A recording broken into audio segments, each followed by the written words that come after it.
Would you believe that?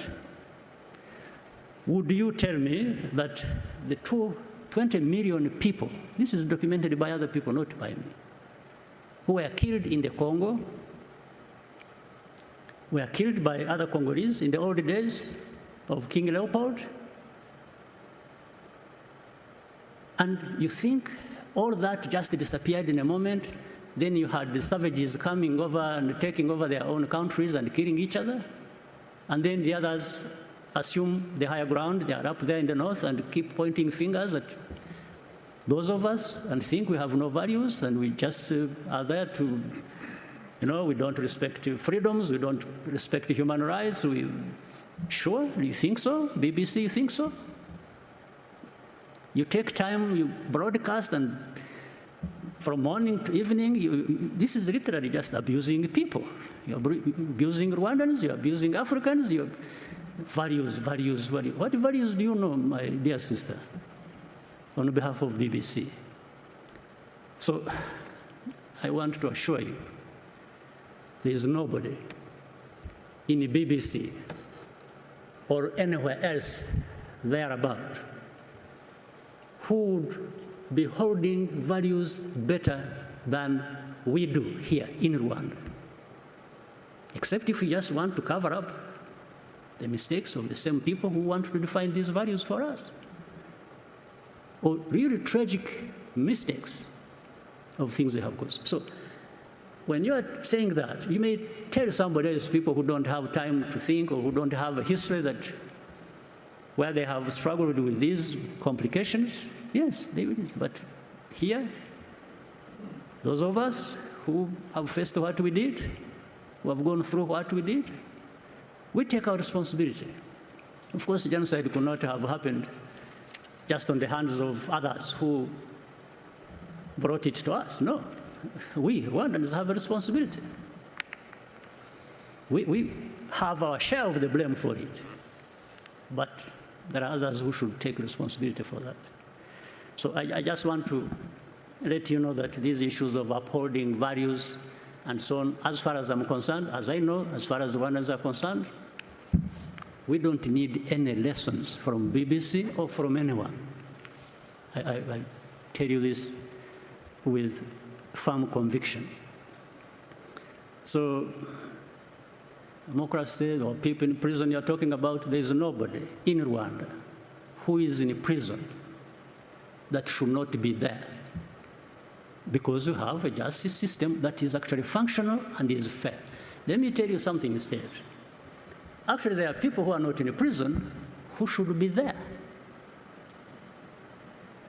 There are no people who are in a prison that shouldn't be there, but there are people who are not in a prison who actually should be there. And I'll explain to you if you want. I know, for example, I've been seeing journalists writing all kinds of things. Take somebody, praise her or him, and make them champions of all kinds of things. That's fine. I wish these people are making them champions of their own situations, if they wanted them, but not of our situations. And I give you some details and what I meant when I said what I said. Take an example who is always written about, and people who have been here even during this Kagame, and they were visiting. There's a woman called Ingabire Victoire, whom BBC and others want to always sing about being the face of the opposition. Okay, fine. And this is one I was referring to. She's not in prison now, but should be in prison now. She was in prison. She committed a crime for which she was tried in the court of law. She was actually sentenced and imprisoned. The government, the president, under the prerogative of the mercy, president has that powers. Actually, this woman was released from prison before she served her full sentence. And it wasn't because she was not guilty or whatever. I'll tell you something else which shows double standards, which lead to these things you were asking. she was tried on the basis of evidence that was provided by European countries working with our own justice system.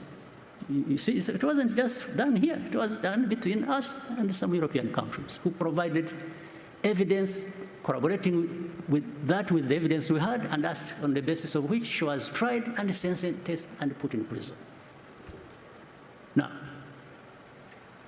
but some people decide to make that person an angel of freedom and democracy and something like that. Where does it come from? But she's out there. She's not in prison. But this I'm saying, she should actually be in prison if we hadn't just forgiven her. Okay, we forgave her to be out of prison so that you can pick her and pump her and praise her. Okay, that's fine. If that serves, but I wish it was serving something good for the country. That's okay. Then you have another person whom the very people I was referring to picked, praised, made her a celebrity, him a celebrity, you know, made a hero of, made him a savior of, but I don't know even what he saved. Now, when he faces justice, there is evidence, irrefutable evidence. He was tried in a court of law publicly. Nobody questions the facts on which the evidence is based. But then say, no, you see, this one is, a critic of the president. No, you first answer these facts before you talk about your things that you want to use.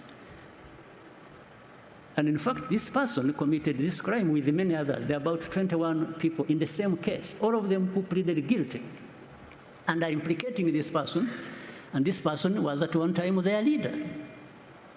These are people who were armed, waged violence against families of Rwandans. People were lost their lives. There are victims there. And then there's the one, this person, it comes from America, from Europe, and that this person, and in fact, what is interesting, they come and say, this person, we are not saying he's innocent, but he should be released. And then we ask them and say, okay, if you think he should be released, how about these others who are co-accused with this person who are also in prison? So in other words, they are saying, this person is special. We've made him special, so you should not question that. And then we say, okay, fine. How about the victims? The very people, families that lost their people on the hands of this person. They can't answer that, but they keep insisting. So anyway, let me try to cut.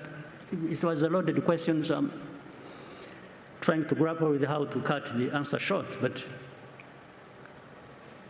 so the basis on which